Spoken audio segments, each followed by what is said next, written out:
I don't know why they are not to use this signal. I know this. Thank you.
Making presentations today, kindly wait in the tea room until their time for presentation.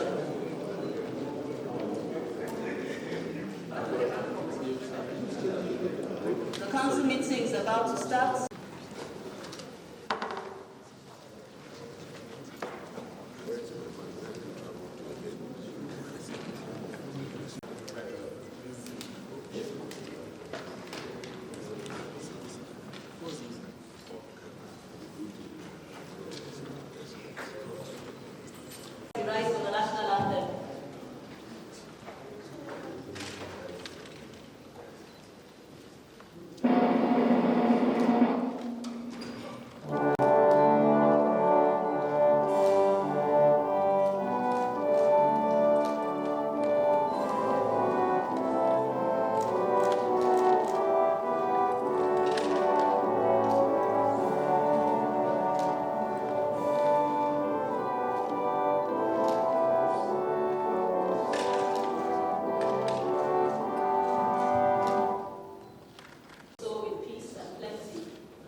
Council, I wish to confirm that we have formed the requisite quorum for this 160th Economic Council with a presence of 16 members. Of the National Economic Council, may I respectfully invite you to kindly preside over the meeting, sir. Your Excellencies, governors from across the length and breadth, my colleagues in the Federal Executive Council, Let's go. special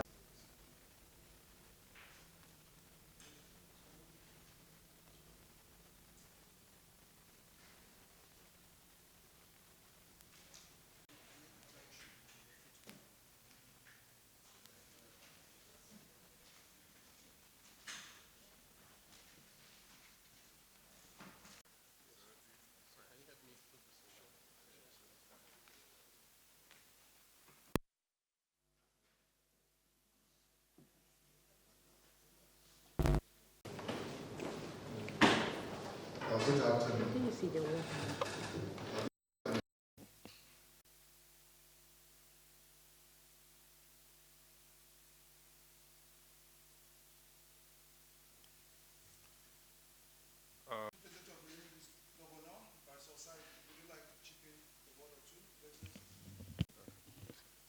Thank you so much. Reason, and that's just no reason why he is the ambassador of the Arise policy in Akwa Ibom State. Your Excellency, the Governor of Akwa Ibom State, planning in the person of Senator Atiku Abubakar Bagudu. Your Excellency, sir. Good afternoon, Your Excellencies, distinguished ladies. Thank you very much.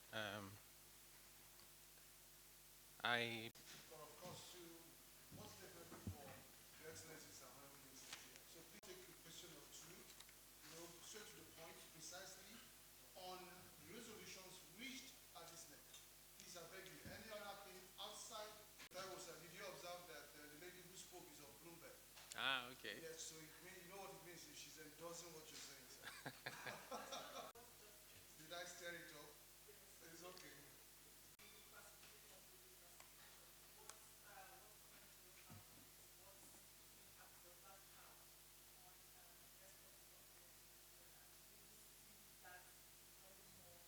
Outside, of course, our ministers, Senator Bagudu and Dr. Ridley, and of course,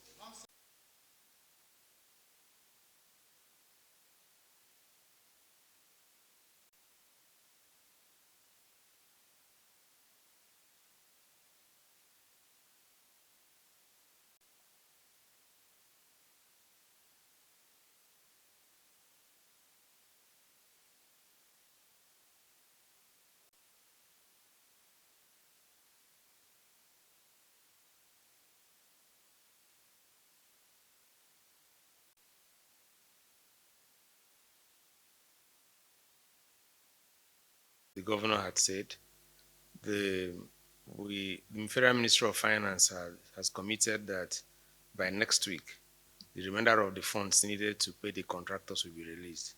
And Council expects that the contractors selected will be prompt in delivering on the mandate given to them by virtue of the contract. And as the governor had said, the Council took seriously the issue of security, and a badly trained security personnel is better not to have a security personnel at all than to have a badly trained security personnel. But we also want to assure Nigerians that this is going for a long haul. Aside this quick fix is going to be sustained, the training and retraining program will be sustained, and we also expect cooperation from Nigerians to support the police, because if you train them and we don't support them in terms of information, in terms of collaboration, well, the law also makes all of us as Nigerians, empowers us to act when crime is being committed. At each point in time crime is committed, every Nigerian is a policeman, even if a trained policeman is not there until he arrives. So we expect Nigerians support the federal government effort to ensure that we can keep stabilizing our country and making it safe for investment. Thank you. Trade and investment on the Nigeria's forthcoming CANEX Week, hosting of Nigeria's forthcoming CANEX Weekend 2026, and the Intra-African Trade Fair, which is scheduled to hold in Lagos.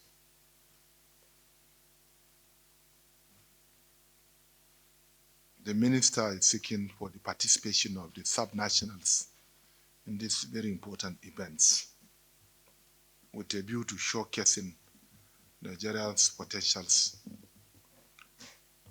in terms of our local production. NEC endorsed the federal government's request through the Federal Ministry of Industry, Trade and Investment for the active participation of states governments to maximize the national impact of and CANEX Weekend and that of the Intra-African Trade Fair. The Council agreed that it should be mandatory for states to participate in two events because they will serve as a fertile ground to showcase made in Nigeria products. Besides, Council noted that the events provide the opportunity for Nigeria to position itself as one of the largest economies in the continent and the world at large. I believe Nigeria is trying to see how we shall promote the development of local content. Over the last decade or 2 decades,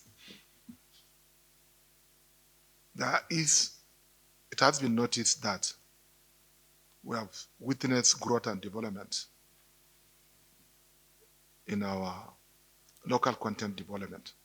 However, these growth and development have not been showcased anywhere in the world to a larger extent. And therefore, this event in Lagos should be seen as an opportunity for subnationals as well as the federal government to showcase our potentials in terms of made in Nigeria products.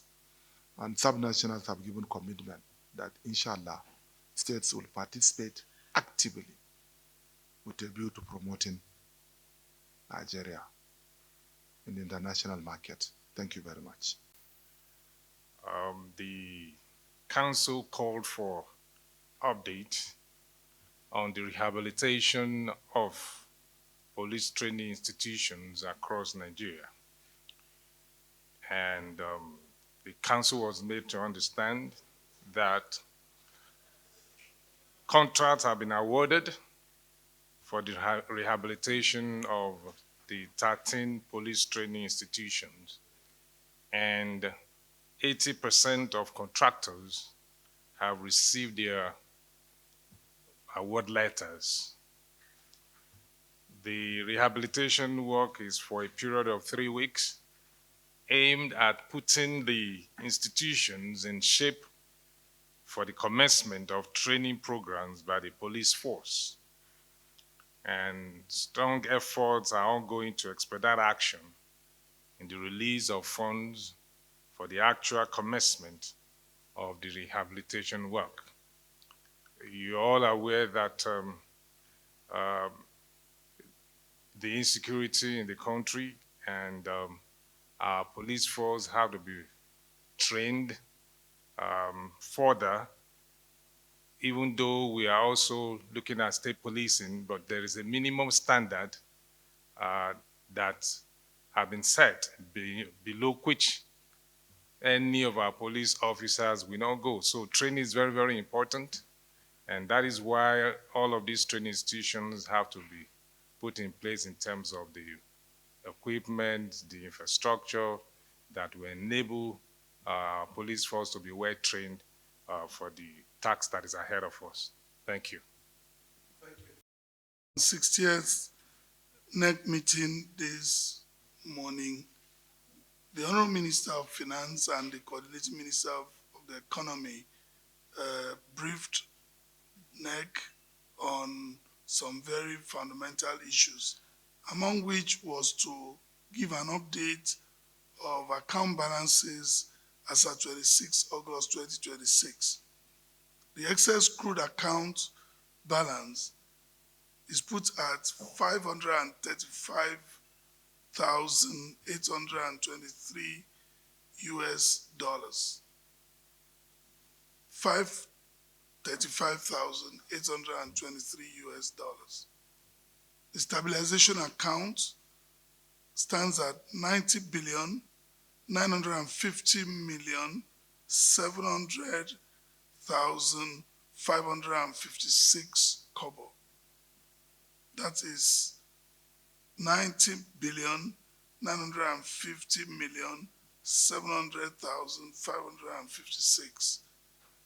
And of course, the natural resources account stands at 256 billion 403 million 837,937 kobo. Those are the balances and the updates as presented by the Honorable Minister for Finance. And of course, this is far an improvement over what it was year on year last year, and then you see it from this year. So that shows you that the economy is stabilizing, and even though there is more job to be done as agreed by the minister, the NEC was properly briefed, and we appreciated the work that the Honourable Minister and indeed everyone is doing to ensure that the economy continue to stabilize. Thank you. National Economic Council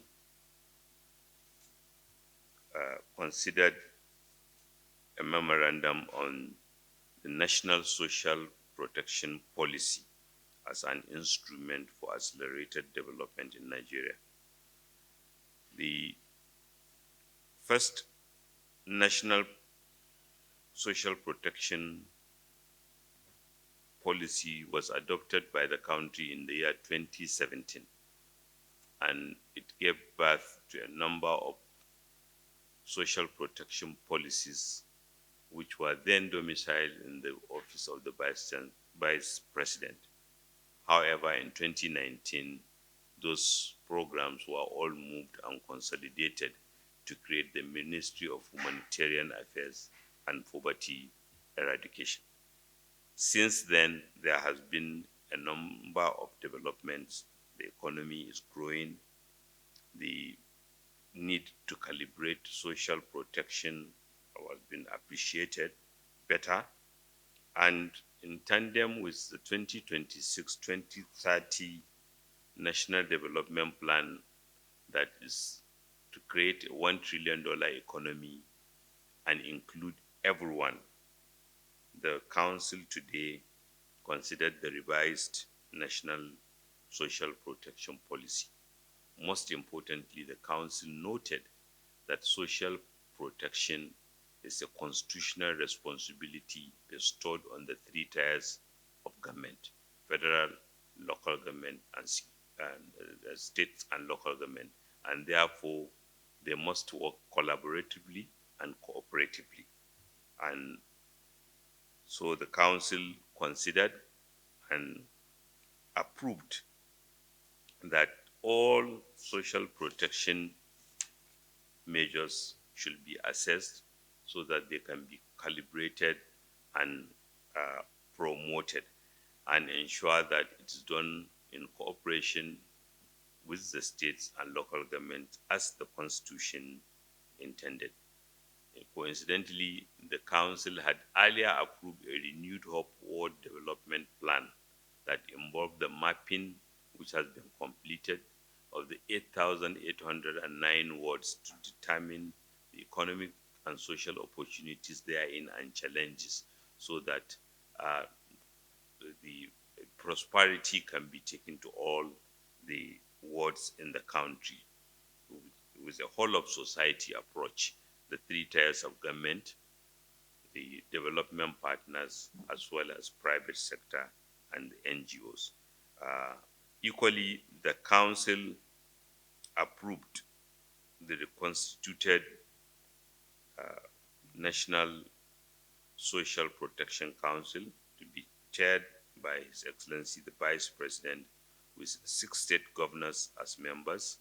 the Honorable Ministers of Budget and Economic Planning, the Honorable Minister of Finance and Coordinating Minister of the Economy, the Minister of Budget and Economic Planning, Minister of Labor and Employment, as well as Minister of Humanitarian Affairs and Poverty Reduction, with the Ministry of Budget and Economic Planning serving as the Secretariat. It is also the Council resolution that the revised policy as presented be presented to the Federal Executive Council for implementation, as well as urging states to align with the social protection policies, laws, and budgets as enunciated in the policy. Thank you. There are, international credit ratings, there are lists, there are ratings, and all of them are important because there are investors around the world, especially institutional investors, that even if they want to invest in Nigeria, they can't if we are not in certain ratings and classifications. So when FTSE Russell says they've now reclassified Nigeria to frontier markets, that automatically makes us eligible for investment, or put differently, we become investable to many institutional investors globally. And like I said during my briefing, the Nigerian capital market, as of I think end of July, early August this year, was the best performing in the world.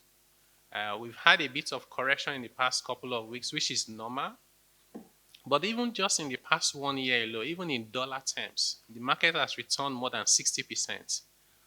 And this is even before the classification. So you can then imagine, with all the macros we've analyzed and all these listings we are getting on the right list and getting off the wrong list, just means better days ahead. So we expect more inflows of not just foreign portfolio investment, which is short term, but we also expect the inflow of foreign direct investments in the coming days. So I think it's an exciting time for all of us, and more reason why we have to stay the course of reform and translate this as quickly as possible to micro outcomes for our people. The state of the economy, highlighting the progress made, opportunities ahead, and challenges that remain. And Council deliberated extensively on this topic. I'll just share some highlights. The Nigeria's economy has stabilized, and the task ahead of us now is to convert stability to shared prosperity. Our real GDP growth rate was at 3.89% for Q1 of 2026, which is up on 3.13% 1 year ago. And it's projected that our GDP growth rate for 2026 would be over 4%, more than 4%. Headline inflation is down to 15.43% at the end of July from 24.94% a year ago. Although food inflation down, still elevated at 20.31% at the end of July compared to 26.2% this time last year. External reserves are at 51.96 billion US dollars, highest since January 2009 and up 38% year on year. Naira has appreciated 13.5% year on year by the end of half year 2026, and exchange rate is now under 1,400 and is stable and steadily appreciating. FAC, that's the registration accounts, net revenues are up 44% from 15.2 trillion in 2024 to 21.9 trillion in 2025. It's projected to increase by at least 50% in 2026.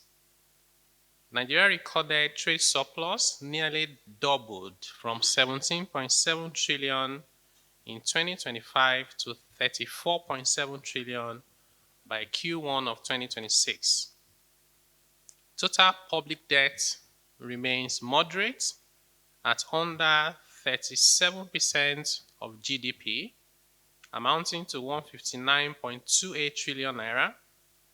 Debt service as a percentage of revenue is on the decline from nearly 100% as of 2022 to less than 60% as of 2025. Council discussed the progress made, and this is also part of the recognition by the markets and rating agencies. All three major rating agencies, Fitch, Moody's, S&P, upgraded Nigeria's sovereign credit rating between April 2025 and May 2026, the first coordinated alignment in over a decade. So they all agree. Nigeria has exited the Financial Action Task Force grey list as of October 2025 and the EU Anti-Money Laundering Financing of Terrorism Deficiency List as of January 2026, lowering the cost and friction of cross-border capital and flows for Nigeria. The sovereign spread between the US Treasury bonds and Nigeria's Eurobond narrowed to historic low of less than 200 basis points, and our capital market is one of the best performing in the world, with market capitalization almost doubling just in the past 1 year. Russell, FTSE Russell, just are going to announce, as we expect, in the coming days, the reclassification of Nigeria from unclassified. It has been done. Thank you. So it has now been announced that Nigeria has now been reclassified to frontier market. This is good news for us as a country. We see opportunities ahead for the country, especially how we accelerate growth and lift our people out of poverty. Council discussed and identified priority sectors to include agriculture, energy, manufacturing, mining, and the digital economy. 81.4% of our people work in agri sector and non-tradable services. So Council deliberated that there's a need for us to accelerate growth in these sectors where majority of our people work. That way, we leave them out of poverty and we close the inequality gap. Now, Council also recognized that there are challenges ahead that we need to address together. Key areas identified include geopolitical conflicts, commodity shocks, persistent food inflation, the need to manage election cycle, fiscal risk, and even the narrative, because there's a tendency to be negative pre-election, even though it's not supported by data. To ensure there's job-rich growth, manage FX vulnerability to portfolio flow reversal, we do not expect any of that, and develop strategy to moderate lending rates to risk sector in order to stimulate growth. Council expressed concern about the high rate of interest, particularly for businesses, and directed that we look at fiscal and monetary policy measures to moderate these interest rates. There was a particular focus on staying the course of reform to avoid reversals. The gains on inflation reserves, the exchange rates, and our credit rating are the direct results of sustained consistent policy. They are reversible if we waver. So we need to prevent reform fatigue, avoid populist reversal or election cycle slippage that could forfeit the credibility we have spent the past 3 years rebuilding. Government at every level agree, federal, state, and local governments, that we need to hold the line on fiscal discipline as 2027 political activities intensify. Council also agreed to sustain policy consistency, ensure domestication and complementary reforms at the subnational level, particularly in the area of agriculture, land reform, and ensuring that we support our vulnerable people. States to prioritize rural roads, storage, transport link, and security investment for farm belts to improve agricultural productivity and food security. Support a job and productivity compact, channeling private capital into agriculture, agro-processing, housing, logistics, and light manufacturing, and to strengthen state-level tracking of inflation drivers, project delivery, and welfare outcomes. Council reaffirmed commitment to fiscal discipline and reform continuity again as the 2027 election cycle approaches and intensifies. As the finance minister, I intend to share some insights on the implication of some proposed policy reversals for the federation so that the Nigerian people are well informed. Overall, Council deliberated and agreed that our federation is that of shared responsibility, where the center drives economic stability, but shared prosperity happens in the states, and better living standard must be delivered at the local level. Thank you very much.